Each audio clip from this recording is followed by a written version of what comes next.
ಸ್ನೇಹಿತರೆ ನಮಸ್ಕಾರ. ಸಂಪೂರ್ಣ ಮಹಾಭಾರತದ ಕಥೆಗಳ ಧ್ವನಿ ಸುರುಳಿಯಲ್ಲಿ ಇಂದಿನ ವಿಷಯ ಮಾರ್ತಾಂಡತನಯ ವೀರ ಕರ್ಣನ ಜನನ. ಸ್ನೇಹಿತರೆ, ನೀವು ನನ್ನ ಯೂಟ್ಯೂಬ್ ಚಾನಲ್ ಸಬ್ಸ್ಕ್ರೈಬ್ ಮಾಡಿಕೊಳ್ಳಿ ಹಾಗೂ ನಿಮ್ಮ ಸ್ನೇಹಿತರೊಂದಿಗೂ ಹಂಚಿಕೊಳ್ಳಿ. ಅತ್ತ ಕುಂತಿ ಭೋಜನ ಸಾಕು ಮಗಳಾದ ಕುಂತಿಯು ರಾಜಭವನದಲ್ಲಿ ಬೆಳೆಯುತ್ತಿದ್ದಳು. ವಯಸ್ಸಿನಲ್ಲಿ ಅವಳು ಚಿಕ್ಕವಳಾದರೂ ಚತುರೆ, ಸೂಕ್ಷ್ಮಮತಿ, ದೂರದರ್ಶಿಯಾಗಿದ್ದಳು. ಶೂರನಿಗೆ ವಸುದೇವ ಮತ್ತು ಪೃಥ ಎಂಬ ಪುತ್ರ ಪುತ್ರಿಯರಿದ್ದರು. ಕುಂತಿ ಭೋಜನಿಗೆ ಸಂತಾನವಿಲ್ಲವಾದುದರಿಂದ ಶೂರನ ಮಗಳಾದ ಪೃಥೆಯನ್ನು ದತ್ತು ಸ್ವೀಕಾರ ಮಾಡಿದ್ದನು.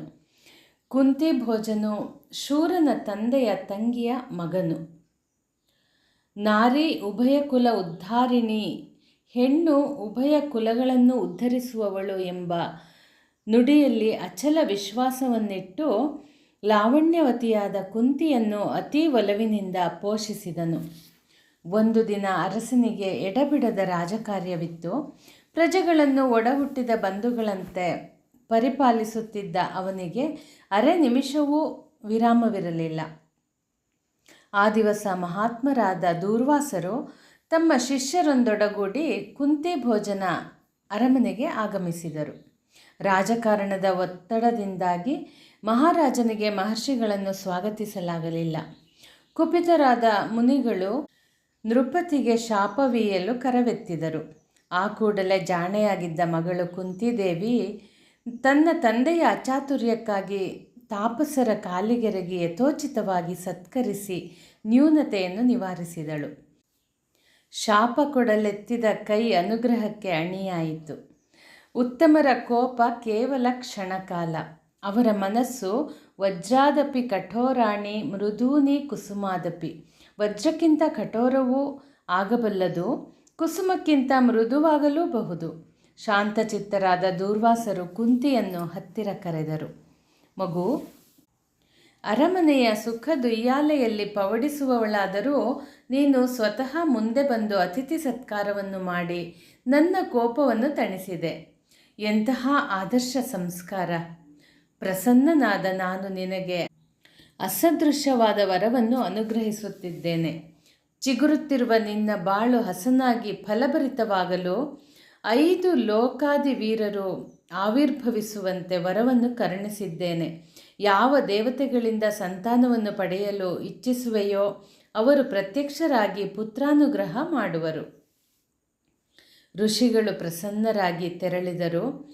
ಆಕೆಯ ಹೃದಯ ಅರಳಿ ಮುನಿಗಳ ವರವನ್ನು ಪರೀಕ್ಷಿಸುವ ಕುತೂಹಲ ಅಂಕುರಿಸಿತು. ಇನ್ನಿತರ ಬಾಲಕ ಬಾಲಿಕೆಯರು ನಿರ್ಜೀವ ಗೊಂಬೆಗಳೊಂದಿಗೆ ಆಡುವುದಿದ್ದರೆ ತಾನು ಸಜೀವ ಗೊಂಬೆಯನ್ನು ತರುವ ನಿರ್ಧಾರ ಮಾಡಿದಳು. ಮಹಾನದಿ ಗಂಗಾ ತೀರಕ್ಕೆ ಬಂದು ಸ್ನಾನ ಮಾಡಿ ಶ್ವೇತ ವಸ್ತ್ರವನ್ನುಟ್ಟು ಮುನಿಗಳು ಅನುಗ್ರಹಿಸಿದ ಮಂತ್ರೋಚ್ಚಾರಣೆಯಿಂದ ಗಗನಮಣಿಯನ್ನು ಪ್ರಾರ್ಥಿಸಿದಾಗ ಜಗಚ್ಚಕ್ಷುವು ಒಲಿದು ಪ್ರತ್ಯಕ್ಷನಾದನು. ಕಣ್ತೆರೆದು ನೋಡಿದಾಗ ದಿವ್ಯಾಲಂಕಾರ ಭೂಷಿತನಾದ ಆದಿತ್ಯ ದೇವನನ್ನು ಕಂಡಳು. ಬಾಲಕಿಯ ಹೃದಯ ಕಂಪಿಸಿತು. ಒಡನೆಯೇ ಅವಳು ಬೆದರಿ ನೀನು ಇಲ್ಲಿಂದ ಹೋಗು ಎಂಬ ಬಾಲ ಭಾಷೆಯನ್ನಾಡಿ ಪ್ರಾರ್ಥಿಸಿಕೊಂಡಳು. ಸೂರ್ಯದೇವನು ಕುಂತಿಯನ್ನು ಸಮಾಧಾನಗೊಳಿಸಿ ಅವಳನ್ನು ಸ್ಪರ್ಶಿಸಿದ ಫಲವಾಗಿ ಲೋಕಸುಂದರನಾಗಿ ಶೋಭಿಸುವ ತೇಜಸ್ವಿಯಾದ ಶಿಶುವೊಂದು ಜನಿಸಿತು. ಆಗ ದಿನಮಣಿಯು ಕನ್ಯೆ, ನೀನು ಈ ಸುಂದರ ಮಗುವನ್ನು ಪಡೆದೆಯಾದರೂ ನಿನ್ನ ಕನ್ನೆತನ ಕೆಡಲಿಲ್ಲ, ಅಂಜಬೇಡ, ನಿನಗೆ ಶುಭವಾಗುತ್ತದೆ ಎಂದನು. ಕುಂತಿಗೆ ಉಭಯ ಸಂಕಟವಾಯಿತು. ಶಿಶುವನ್ನು ಅರಮನೆಗೆ ಒಯ್ದರೆ ಪ್ರಜೆಗಳ ಪ್ರಶ್ನೆಗಳ ಸುರಿಮಳೆಗೆ ಹೇಗೆ ಉತ್ತರಿಸಲಿ? ಲೋಕಾಪವಾದದಿಂದ ಯಾವ ರೀತಿ ಪಾರಾಗಲಿ? ಜನ್ಮ ಕೊಟ್ಟ ವಂಶವನ್ನು ಸಾಕಿ ಸಲಹಿದ ಕುಂತಿ ಭೋಜ ಮಹಾರಾಜನನ್ನು ನಗೆಗೇಡು ಮಾಡಲೇ? ಹೀಗೆಯೇ ಯೋಚನಾ ತರಂಗಗಳು ಒಂದರ ಮೇಲೊಂದು ಉದ್ಭವಿಸಿದವು. ತನ್ನೊಳಗೆ ತಾನು ನೊಂದು ಮೂಕಳಾಗಿ ಬೋರ್ಗರೆದು ಹರಿಯುತ್ತಿರುವ ಜಾಹ್ನವಿಯನ್ನೇ ಕರಜೋಡಿಸಿ ಪ್ರಾರ್ಥಿಸಿದಳು. ಅಮ್ಮ, ಅರಿಯದೆ ದೊಡ್ಡ ಪ್ರಮಾದವನ್ನೆಸಗಿದ್ದೇನೆ. ಲೋಕಾಪವಾದಕ್ಕೆ ಹೆದರಿ ನಮ್ಮ ಅರಮನೆಗೆ ಕೊಂಡು ಹೋಗಲಾರೆ. ನಿನ್ನ ಸೀರೆಯ ಸೆರಗಿನಂತಿರುವ ಈ ಮಹಾಪ್ರವಾಹದಲ್ಲಿ ತೇಲಿಬಿಡುತ್ತಿದ್ದೇನೆ. ನಿನ್ನ ಮಡಿಲಲ್ಲಿ ಇರಿಸಿಕೊಂಡು ಈ ಹಸುಳೆಯನ್ನು ಕಾಯ್ದುಕೋ. ಲೋಕಮಾತೆಯಾಗಿರುವ ನಿನಗೆ ತಾಯ್ತನದ ನೋವು ನಲಿವಿನ ಅರಿವಿದೆ. ಶಿಶುವನ್ನು ಕಾಯುವುದಾಗಲಿ ಕೊಲ್ಲುವುದಾಗಲಿ ನಿನಗೆ ಬಿಟ್ಟಿರುತ್ತೇನೆ. ಈ ನನ್ನ ಮನದಳಲನ್ನು ಹೆತ್ತ ಕರುಳು ಮಾತ್ರ ಅರ್ಥ ಮಾಡಬಲ್ಲದು, ಅನ್ಯರಿಗೆ ಅರ್ಥವಾಗದು. ಅಮ್ಮ, ನನ್ನ ವಂಶವನ್ನು ಕುಲ ಗೌರವವನ್ನು ಕಾಪಾಡು ಎಂದಳು. ಗಂಗಾ ಪ್ರವಾಹದಲ್ಲಿ ಮಗು ತೇಲಿ ಹರಿದು ಹೋಗುತ್ತಿತ್ತು. ಜಾಹ್ನವಿ ಕರುಣಾಮಯಿ ಅಲ್ಲವೇ? ಆ ಕಂದನ ಭಾಗ್ಯ ಭಾಗೀರಥಿ ನಶಿಸಿ ಹೋಗಲಿಲ್ಲ. ಆ ತಾಯಿ ಭಾಗೀರಥಿಯು ಹಸುಳೆಯನ್ನು ನೋಯಲಿಯದೆ ಸಾಯಲಿಯದೆ ಅನತಿ ದೂರದಲ್ಲಿ ತನ್ನ ತಡಿಗೆ ಚಾಚಿದಳು. ಎಸೆಯಲ್ಪಟ್ಟ ಮಗು ವಿಶ್ವಚಕ್ಷುವಾದ ಸೂರ್ಯನನ್ನು ನೋಡಿ ಭೋ ಎನ್ನುತ್ತಾ ಕೈಕಾಲುಗಳಿಂದ ಮಳಲನ್ನು ಕೊಡಹುತ್ತಿದ್ದ ದೃಶ್ಯವನ್ನು ಸನಿಹದಲ್ಲಿ ಹೋಗುತ್ತಿದ್ದ ಅಧಿರಥನು ನೋಡಿದನು. ಸಂತಾನವಿಲ್ಲದೆ ನರಳುತ್ತಿದ್ದ ಅವನ ಹೃದಯಕ್ಕೆ ಶಿಶುವನ್ನು ಕಂಡಾಗ ಎಲ್ಲಿಲ್ಲದ ಆನಂದ. ಮನೆಯ ನಂದಾದೀಪ ಬೆಳಗಿಸುವುದಕ್ಕೆ ಭಗವಂತನೇ ತಂದಿರಿಸಿದನು ಎನ್ನುವ ಸಂತೋಷ. ಆ ಸುಂದರ ಶಿಶುವನ್ನು ಕರಗಳಲ್ಲಿ ಎತ್ತಿಕೊಂಡು ತನ್ನ ಕುಟೀರಕ್ಕೆ ಓಡೋಡಿ ಬಂದನು. ರಮಣಿ, ಪುರುಷದ ಕಣಿಯನ್ನು ನಿನಗೋಸ್ಕರ ತಂದಿದ್ದೇನೆ. ನಮ್ಮ ಭಾಗ್ಯದ ಬಾಗಿಲು ತೆರೆಯಿತು ಎನ್ನುತ್ತಾ ಆಕೆಯ ಹಸ್ತಗಳಲ್ಲಿ ನೀಡಿದನು. ಬತ್ತಿ ಹೋಗಿದ್ದ ಸರೋವರವು ನೀರಿನಿಂದ ತುಂಬಿ ತುಳುಕಿದಂತಾಯಿತು. ನಿರ್ಜೀವವಾಗಿದ್ದ ದಂಪತಿಗಳ ಜೀವನದಲ್ಲಿ ವಸಂತವನ್ನು ಕಾಣುವಂತಾಗಿ ಹರ್ಷದಿಂದ ಕುಣಿದರು. ವಸುನಾ ಸಹಜೋತೋಯಂ ವಸುಷೇಣೋ ಭವತ್ವಿತೈ. ಭೂಮಿಯಲ್ಲಿ ಜನಿಸಿದಾಗಲೇ ಆಭರಣಗಳಿಂದಲೂ ಕರ್ಣಕುಂಡಲ ಕವಚಗಳಿಂದಲೂ ಕೂಡಿದ್ದ ಮಗುವು ವಸುಷೇಣನಾಗಿ ಹೆಸರಿಸಲ್ಪಟ್ಟನು. ವಸುಷೇಣನು ಆಸುಪಾಸಿನವರ ಊರಿನವರ ಕಣ್ಮಣಿಯಾಗಿ ಅಂಬೆಗಾಲಿಕ್ಕುತ್ತ ಹೊಸ್ತಿಲಲ್ಲಿ ಕುಳಿತುಕೊಳ್ಳುವನು. ದಾರಿಹೋಕರನ್ನು ಬಾಬಾ ಎಂದು ಕರೆಯುವನು. ಮುಗುಳ್ನಗೆಯನ್ನು ಬೀರಿ ತೊದಲ್ ನುಡಿಯಿಂದ ಮಾತನಾಡುವನು. ಸಕಲರ ಆಕರ್ಷಣೆಯ ಕೇಂದ್ರವಾದ ಈ ಕುವರನನ್ನು ಹೆಂಗಳೆಯರು ತಾ ಮುಂದೆ ನಾ ಮುಂದೆ ಎಂಬುದಾಗಿ ಪ್ರೀತಿಯಿಂದ ಮುತ್ತಿಡುತ್ತಿದ್ದರು. ಅವನ ಕೀರ್ತಿ ಕಿವಿಯಿಂದ ಕಿವಿಗೆ ಹಬ್ಬಿತು. ಕಸ್ತೂರಿಯ ಪರಿಮಳವನ್ನು ಒಯ್ಯುವ ವಾಯುದೇವನಂತೆ ಎಲ್ಲೆಡೆಗೆ ಹರಡಿಕೊಂಡಿತು. ಕರ್ಣದಿಂದ ಕರ್ಣಕ್ಕೆ ಕಂದನ ಕೀರ್ತಿ ಪಸರಿಸಿದುದರಿಂದ ಸರ್ವರು ಕರ್ಣ ಕರ್ಣ ಎಂದು ಕರೆದರು. ಅಂದಿನಿಂದ ಅವನು ಜಗತ್ತಿನಲ್ಲಿ ಕರ್ಣನಾಗಿಯೇ ಸೂತನ ಮನೆಯಲ್ಲಿ ಬೆಳೆದು ವಿಖ್ಯಾತನಾದನು. ಮುಂದಿನ ವಿಷಯ ಪಾಂಡು ಚಕ್ರವರ್ತಿಯ ರಾಜ್ಯಭಾರ. ಅತ್ತ ಕುಂತಿ ಅರಮನೆಯಲ್ಲಿ ತಾರುಣ್ಯಕ್ಕೆ ಕಾಲಿಟ್ಟಳು. ಪ್ರಾಯಕ್ಕೆ ಬಂದ ಕೂಡಲೇ ಕ್ಷತ್ರಿಯ ಪದ್ಧತಿಯಂತೆ ಕುಂತಿಭೋಜನು ಧರಣಿಪಾಲರನ್ನು ಆಮಂತ್ರಿಸಿ ಸ್ವಯಂವರವನ್ನು ಏರ್ಪಡಿಸಿದನು. ನೆರೆದಿರುವ ಭೂಭುಜರನ್ನು ವೀಕ್ಷಿಸಿ ಪೃಥಾದೇವಿಯು ತನಗೆ ಅನುರೂಪನಾದ ವರನು ಪಾಂಡುವೆಂದು ನಿರ್ಧರಿಸಿ ಅವನ ಕೊರಳಿಗೆ ಸುಗಂಧಯುಕ್ತವಾದ ಹೂಮಾಲೆಯನ್ನು ಹಾಕಿದಳು. ಅಣ್ಣನಾದ ಧೃತರಾಷ್ಟ್ರನು ಕುರುಡನಾದುದರಿಂದ ವಯಸ್ಸಿನಲ್ಲಿ ಕಿರಿಯನಾದರೂ ಪಾಂಡುವೇ ಚಂದ್ರಾನ್ವಯದ ಚಕ್ರವರ್ತಿಯಾಗಬೇಕಾಯಿತು. ಹಸ್ತಿನಾವತಿಯ ಸಭಾಸ್ಥಾನದಲ್ಲಿ ಪ್ರತಿನಿತ್ಯವೂ ಧೃತರಾಷ್ಟ್ರನು ವಿಜೃಂಭಿಸುತ್ತಿದ್ದನು. ನಳನಹುಷಾದಿಗಳು ಆಳಿದ ಆ ಮಹಾಪರಂಪರೆಯಲ್ಲಿ ಈರ್ವರು ಸಹೋದರರು ಅಪ್ರತಿಮ ಆದರ್ಶ ಸಹೋದರರಾಗಿ ಕೊಂಡಾಡಲ್ಪಟ್ಟರು. ಸ್ವಲ್ಪ ಸಮಯದಲ್ಲಿ ಭೀಷ್ಮನ ಸಮ್ಮತಿಯಿಂದ ಶಲ್ಯ ಮಹಾರಾಜನ ತಂಗಿಯಾದ ಮಾದ್ರಿಯನ್ನು ಪಾಂಡುರಾಜನು ದ್ವಿತೀಯ ಪತ್ನಿಯಾಗಿ ವಿವಾಹವಾದನು. ಹೀಗಿರುತ್ತಾ ಒಂದು ದಿನ ಕೃಷ್ಣ ದ್ವೈಪಾಯನರು ಧೃತರಾಷ್ಟ್ರನಲ್ಲಿಗೆ ಸಂದರ್ಶನವನ್ನಿತ್ತರು. ಪತಿಭಕ್ತಿ ಪರಾಯಣೆಯಾದ ಗಾಂಧಾರಿ ದೇವಿ 100 ಮಕ್ಕಳು ತನಗೆ ಬೆಸಲಾಗುವಂತೆ ಗುರುಗಳಲ್ಲಿ ಯಾಚಿಸಿಕೊಂಡಳು. ಅವರ ಅನುಗ್ರಹದಂತೆ ಆ ದೇವಿ ಗರ್ಭವತಿಯಾದಳು. ವರ್ಷ 2 ಬಂದರೂ ಪ್ರಸವವಾಗಲಿಲ್ಲ. ಈ ಮಧ್ಯೆ ಮೃಗಬೇಟೆಗೆಂದು ಪಾಂಡುವು ವನಕ್ಕೆ ತೆರಳಿದ್ದನು. ಅಡವಿಯಲ್ಲಿ ಕಿಂದಮ ಋಷಿಗಳು ತನ್ನ ಪತ್ನಿಯೊಡನೆ ಜಿಂಕೆಯ ರೂಪವನ್ನಂತೂ ಸುರತ ಸುಖದಲ್ಲಿದ್ದಾಗ ವಿನಾಕಾರಣವಾಗಿ ಪಾಂಡುರಾಜನ ಶರದಿಂದ ಹೊಡೆಯಲ್ಪಟ್ಟರು. ಕೆರಳಿದ ಋಷಿಪುಂಗವರು ಶರಹತಿಯನ್ನು ತಾಳಲಾರದೆ ನೃಪತಿಗೆ ಶಾಪವನ್ನಿತ್ತರು. ರಾಜ ಚಕ್ರವರ್ತಿಯಾದವನಿಗೆ ಮೃಗಯ ವ್ಯಸನವು ತಪ್ಪೇನಿಲ್ಲ. ಆದರೆ ಆ ಮೃಗ ಬೇಟೆಯಲ್ಲಿ ಪಾಲಿಸತಕ್ಕ ಧರ್ಮವಿದೆ. ದಂಪತಿಗಳಾದ ನಾವು ಜೊತೆಯಲ್ಲಿರುವಾಗ ಬಾಣ ಪ್ರಯೋಗ ಮಾಡಿರುವೆ. ಆದುದರಿಂದ ಯಾರಿಂದಲೂ ಪರಿಹರಿಸಲಾರದ ಶಾಪವನ್ನು ನಿನಗೆ ಕೊಡುತ್ತಿದ್ದೇನೆ. ಇನ್ನು ನೀನು ಸತಿಯ ಜೊತೆ ಸೇರಿದರೆ ಮರಣ ಪ್ರಾಪ್ತಿಯಾಗಲಿ. ಆ ಘೋರ ಶಾಪವನ್ನು ಕೇಳಿ ಪಾಂಡುರಾಜನಿಗೆ ಸಿಡಿಲು ಬಡಿದಂತಾಯಿತು. ಅರಿಯದೆ ಮಾಡಿದ ಅಪರಾಧಕ್ಕೆ ಎಂತಹ ಘನಘೋರ ಶಿಕ್ಷೆ! ದುಃಖ ತಡೆಯಲಾರದೆ ಅವನು ನಾಡಿಗೆ ಹಿಂದಿರುಗಿದನು. ಭೀಷ್ಮನನ್ನು ಭೇಟಿಯಾಗಿ ನಡೆದುದೆಲ್ಲವನ್ನೂ ವಿವರಿಸಿ ತನ್ನ ಉಳಿದ ಆಯುಷ್ಯವನ್ನು ಕಾಡಿನಲ್ಲಿಯೇ ಕಳೆಯುವುದಕ್ಕೆ ಅಪ್ಪಣೆ ಕೇಳಿದನು. ಅಣ್ಣನಾದ ಧೃತರಾಷ್ಟ್ರನಲ್ಲಿ ಅಪ್ಪಣೆಯನ್ನು ಪಡೆದು ಜಿಗುಪ್ಸೆಯಿಂದಲೂ ವೈರಾಗ್ಯದಿಂದಲೂ ವನವನ್ನು ಪ್ರವೇಶಿಸಿ ಮೋಕ್ಷ ಮಾರ್ಗವನ್ನು ಅಪೇಕ್ಷಿಸಿ ಮಡದಿಯರಾದ ಕುಂತಿ ಮಾದ್ರಿಯರೊಂದಿಗೆ ವಾನಪ್ರಸ್ಥಾಶ್ರಮಕ್ಕೆ ತೆರಳಿದನು. ಪಾಂಡುರಾಜನ ಜೀವನದಲ್ಲಿ ವಸಂತವು ಮಾಯವಾಗಿ ಹೇಮಂತವು ಪ್ರಾಪ್ತವಾಯಿತು. ವಿಧಿಯನ್ನು ಯಾರೂ ಮೀರಲು ಸಾಧ್ಯವಿಲ್ಲ ಎನ್ನುವ ಸಮಾಧಾನದಿಂದ ಅರಸನಿದ್ದನು. ಅರಣ್ಯವನ್ನು ಸೇರಿದ ನೃಪತಿಯು ಕೆಲ ದಿನ ನಾಗಶತ ಪರ್ವತ, ಚೈತ್ರರಥ, ಕಾಲಕೂಟ ಮೊದಲಾದ ಪ್ರದೇಶಗಳಲ್ಲಿ ವಿಹರಿಸಿ ಕಟ್ಟಕಡೆಗೆ ಹಿಮವತ್ ಪರ್ವತವನ್ನು ದಾಟಿ ಗಂಧಮಾದನ ಪರ್ವತವನ್ನು ಸೇರಿದನು. ಆನಂತರ ಇಂದ್ರದ್ಯುಮ್ನ ಸರೋವರದ ಬಳಿ ಇದ್ದು ಹಂಸಕೂಟ ಶ್ರೇಣಿಯನ್ನು ದಾಟಿ ಶತಶೃಂಗ ಪರ್ವತದ ತಪ್ಪಲಿಗೆ ತೆರಳಿದನು. ಮುಂದಿನ ವಿಷಯ ಪಾಂಡವ ಕೌರವರ ಜನನ. ವಾನಪ್ರಸ್ಥಾಶ್ರಮವನ್ನು ಸ್ವೀಕರಿಸಿದರೂ ಪುತ್ರಾಪೇಕ್ಷೆಯ ಮೋಹ ನಶಿಸಲಿಲ್ಲ. ಋಷಿ ಮುನಿಗಳಿಂದ ಶಾಸ್ತ್ರವನ್ನು ಆಲಿಸಿದ ಪ್ರಕಾರ ಅಪುತ್ರಸ್ಯ ಗತಿರ್ನಾಸ್ತಿ ಸ್ವರ್ಗೋ ನೈವಚ ನೈವಚ. ಮಕ್ಕಳಿಲ್ಲದವರಿಗೆ ಸ್ವರ್ಗದಲ್ಲಿ ಸ್ಥಾನವಿಲ್ಲ, ಬ್ರಹ್ಮನ ಆಸ್ಥಾನವನ್ನು ಪ್ರವೇಶಿಸುವಂತಿಲ್ಲ. ಹಾಗಿದ್ದರೆ ಇದಕ್ಕೆ ಪರಿಹಾರವೆಂತು? ಕಿಂದಮ ಋಷಿಯ ಶಾಪದಿಂದ ಪತ್ನಿಯನ್ನು ಕೂಡುವಂತಿಲ್ಲ. ಪಾಂಡುರಾಜನು ತನ್ನೊಳಗೆ ಕೊರಗಿ ಸೊರಗಿ ಪೃಥಾದೇವಿಯನ್ನು ಸಮೀಪ ಕರೆದನು. ಭಾರ್ಯೆ, ನಾನು ಎಂತಹ ದುರದೃಷ್ಟಶಾಲಿಯಾಗಿದ್ದೇನೆ ನೋಡು. ಲೋಕ ಪ್ರಖ್ಯಾತವಾದ ನಮ್ಮ ಅನ್ವಯ ಅರಳಬೇಕಾದರೆ ಪುತ್ರ ಸಂತಾನ ಅನಿವಾರ್ಯವಾಗಿದೆ.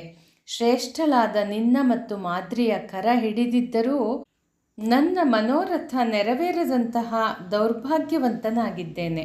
ಮಕ್ಕಳನ್ನು ಪಡೆದು ಪಿತೃಋಣವನ್ನು ತೀರಿಸಬೇಕಾಗಿದೆ. ಆದರೆ ಈ ಯೋಗ ನನ್ನ ಹಣೆಯಲ್ಲಿ ಬರೆದಂತಿಲ್ಲ. ಪತಿಯ ಅಂತರಾಳದ ಅಳಲನ್ನು ನೋಡಿ ಕುಂತಿಯು ತಲೆ ತಗ್ಗಿಸಿ ವಿನೀತಳಾಗಿ ಚಿಕ್ಕಂದಿನಲ್ಲಿ ದೂರ್ವಾಸರಿಂದ ಅನುಗ್ರಹಿತವಾದ ವರಗಳನ್ನು ವಿವರಿಸಿದಳು. ಗಂಡನು ಅಪೇಕ್ಷೆ ಪಟ್ಟರೆ ಕುಮಾರರನ್ನು ವರಬಲದಿಂದ ಪಡೆಯಬಲ್ಲೆ ಎಂದಾಗ ರಾಜನಿಗೆ ಸಂತಸವಾಯಿತು. ಮಂತ್ರಮುಖೇನ ಸತಿಯಿಂದ ಕುವರರು ಜನಿಸಿದರೆ ತಾನು ಸ್ವತಃ ಪಡೆದ ಹಾಗಾಗುತ್ತದೆ ಮತ್ತು ಕುಲೋದ್ಧಾರವಾಗುತ್ತದೆ ಎನ್ನುತ್ತಾ ಅನುಗ್ರಹಿಸತಕ್ಕ ಸುಮನರಸರನ್ನು ಧ್ಯಾನಿಸಲು ಅಪ್ಪಣೆ ಇತ್ತನು. ಕುಂತಿದೇವಿಯು ಸ್ನಾನಾದಿಗಳನ್ನು ಮಾಡಿ ಶುಭ್ರ ಮನಸ್ಕಳಾಗಿ ಪತಿಗೆ ನಮಸ್ಕರಿಸಿ ಪೂಜಾನುಷ್ಠಾನಗಳಿಂದ ಯಮಧರ್ಮರಾಯನಿಗೆ ವಂದನೆಯನ್ನು ಸಲ್ಲಿಸಿ ಋಷಿಪ್ರೋಕ್ತವಾದ ಮಂತ್ರವನ್ನು ಪುತ್ರ ಸಂತಾನಕ್ಕೋಸ್ಕರ ಪಠಿಸಿದಳು. ಕುಂತಿ ಕಿಂ ತೇ ದದಾಮ್ಯಹಂ. ಕುಂತಿ, ನಾನು ನಿನಗೇನನ್ನು ಕೊಡಲಿ? ಆ ದೇವವಾಣಿಯನ್ನು ಕೇಳಿ ಕಣ್ಣು ತೆರೆದು ನೋಡಿದಾಗ ಯಮಧರ್ಮರಾಯನು ಪ್ರತ್ಯಕ್ಷನಾದನು. ಈ ಬಾರಿ ಅವಳಿಗೆ ಲೋಕಾಪವಾದದ ಅಂಜಿಕೆ ಇರಲಿಲ್ಲ. ಆತನ ಸಮಾಗಮದಿಂದ ಕುಲರತ್ನನೋರ್ವನನ್ನು ಪಡೆದಳು. ಆಶ್ವೀಜ ಮಾಸ ಶುಕ್ಲ ಪಕ್ಷ ಪಂಚಮಿಯಂದು ಅಭಿಜನ್ ಮುಹೂರ್ತದ ಜ್ಯೇಷ್ಠ ನಕ್ಷತ್ರದಲ್ಲಿ ದೇವಸಮಾನ ಕಂದನನ್ನು ಕುಂತಿಯು ಪ್ರಸವಿಸಿದಳು.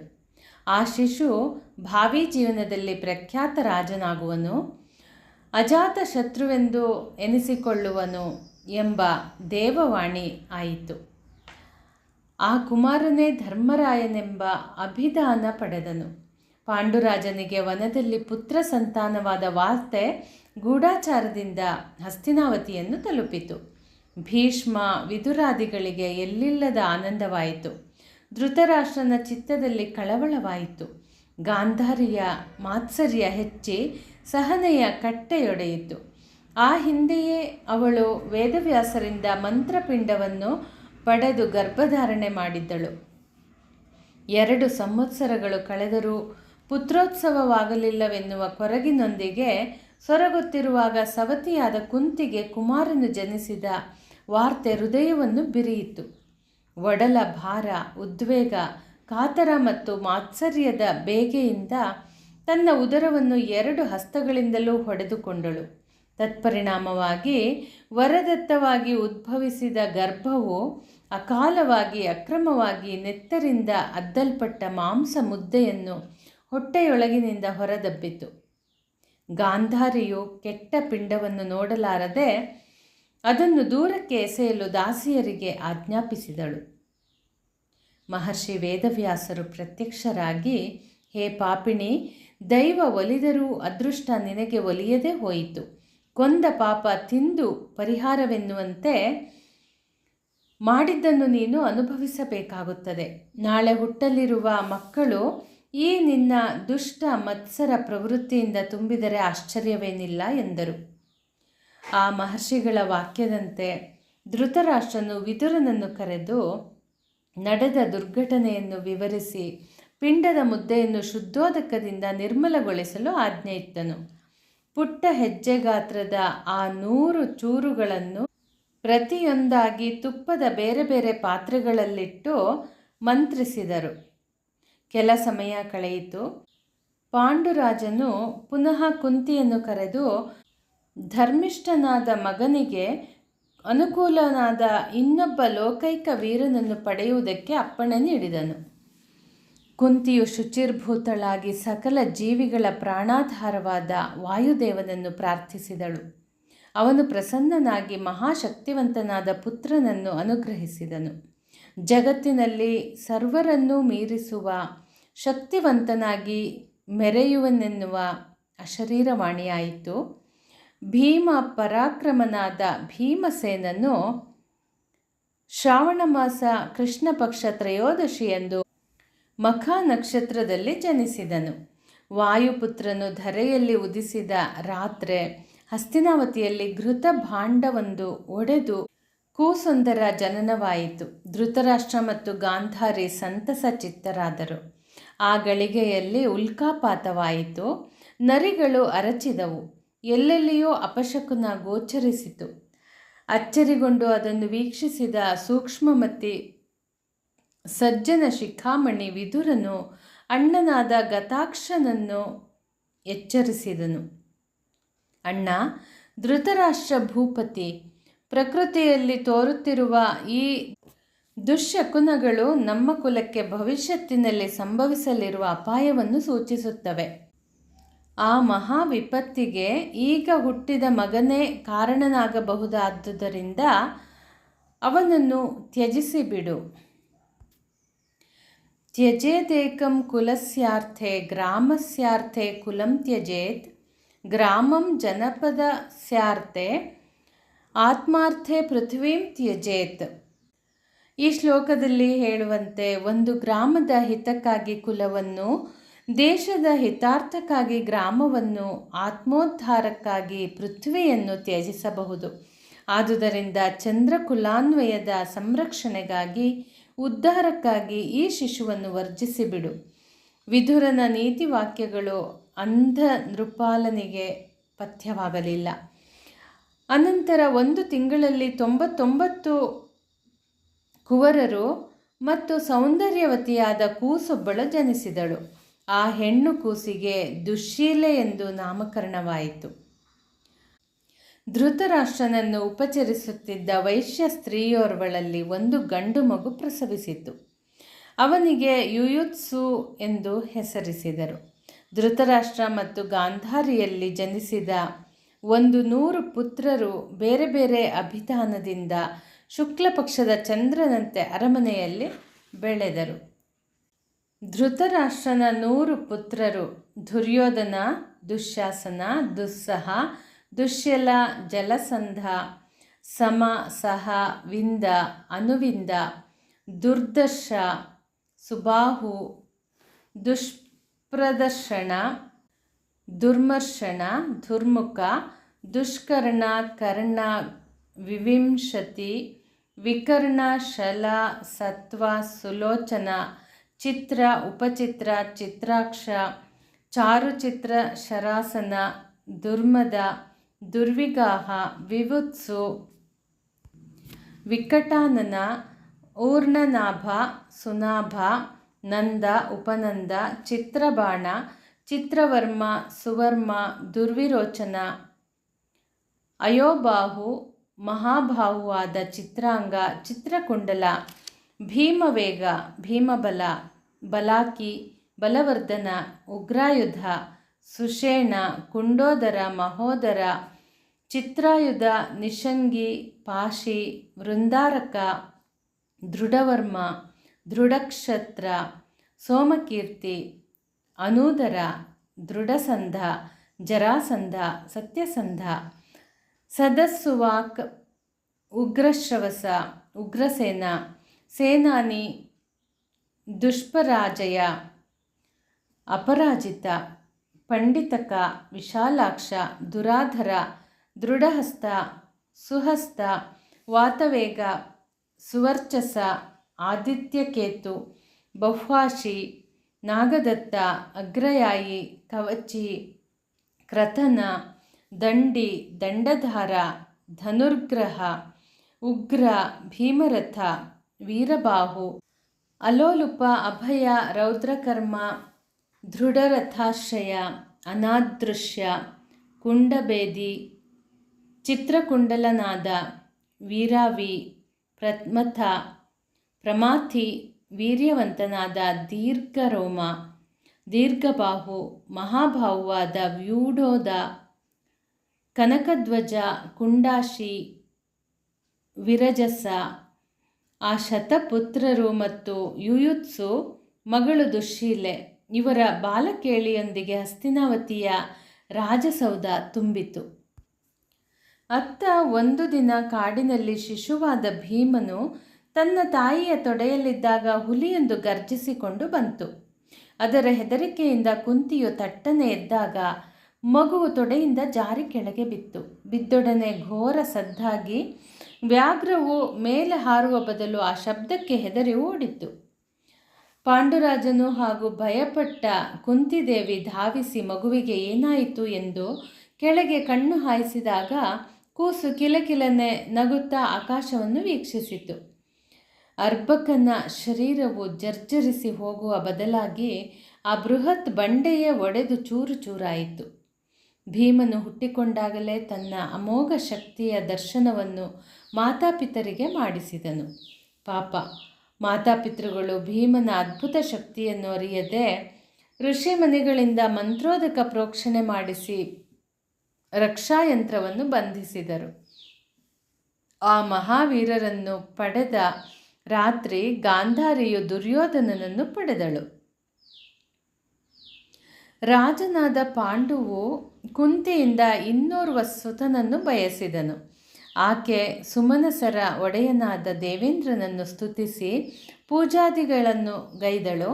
ಉಪದೇಶಿಸಿದ ಮಹಾಮಂತ್ರವು ಉಚ್ಚರಿಸಲ್ಪಟ್ಟ ಕೂಡಲೇ ದೇವೇಂದ್ರನು ಪ್ರತ್ಯಕ್ಷನಾಗಿ ಮಹಾಪುರುಷನೂ ಅಸಮವೀರನೂ ಆದ ಧೀರನನ್ನು ಅನುಗ್ರಹಿಸಿದನು.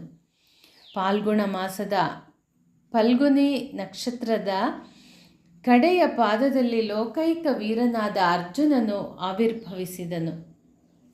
ದೇವದುಂದುಬಿ ಮೊಳಗಿ ಸುಮನಸರು ಹೂವಿನ ಮಳೆಗರೆದರು. ಫಲ್ಗುನಿ ನಕ್ಷತ್ರದಲ್ಲಿ ಧರೆಯಲ್ಲಿ ಹುಟ್ಟಿದುದರಿಂದ ಫಲ್ಗುಣನೆಂದು ಹೆಸರಾದನು. ಪುರಾಣವನ್ನು ಕೇಳುತ್ತಿದ್ದಂತೆಯೇ ಜನಮೇಜಯನ ಮನಸ್ಸು ಪುಳಕಿತಗೊಂಡಿತು. ಋಷಿವರ್ಯರೇ, ಮುಂದಿನ ಕಥೆಯನ್ನು ಕೇಳಲು ಉತ್ಸುಕನಾಗಿದ್ದೇನೆ, ವಿವರವಾಗಿ ತಿಳಿಸಿರಿ ಎಂದನು. ಕುಂತಿಗೆ 3 ಸುತರು ಉದಿಸಿದುದನ್ನು ವೀಕ್ಷಿಸಿ ಸ್ತ್ರೀ ಸಹಜ ಗುಣದಂತೆ ಮಾದ್ರಿದೇವಿಯು ಸಂತಾನವನ್ನು ಇಚ್ಛಿಸಿದಳು. ಪಾಂಡುವಿಗೆ ಋಷಿ ಶಾಪವಿದ್ದರೂ ಕುಂತಿಗೆ ವರಬಲದಿಂದಾಗಿ ಪುತ್ರ ಸಂತಾನವಾಯಿತು. ತಾನೇನು ಮಾಡಲಿ ಎಂದು ತನ್ನೊಳಗೆ ಕೊರಗಿದಳು.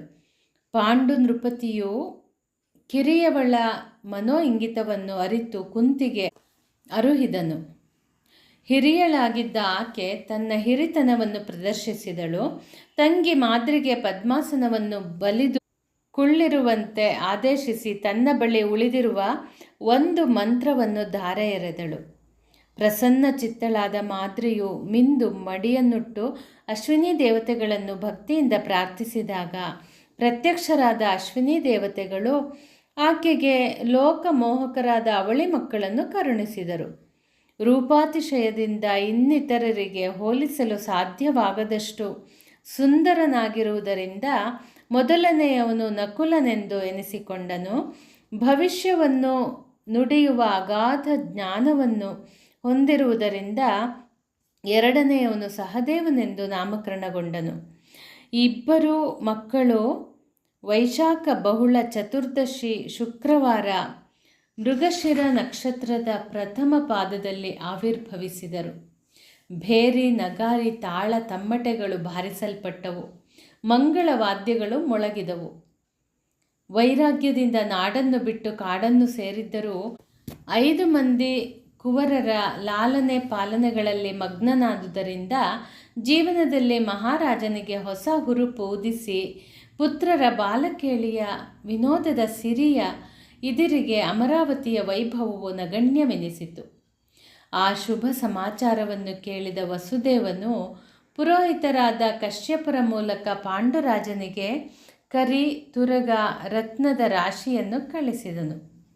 ಕುಂತಿದೇವಿಯ ಅಣ್ಣನಿಂದ ಕೊಡಲ್ಪಟ್ಟ ಎಲ್ಲ ವಸ್ತುಗಳನ್ನು ಪಡೆದು ಕಶ್ಯಪರನ್ನು ಉಪಚರಿಸಿದನು.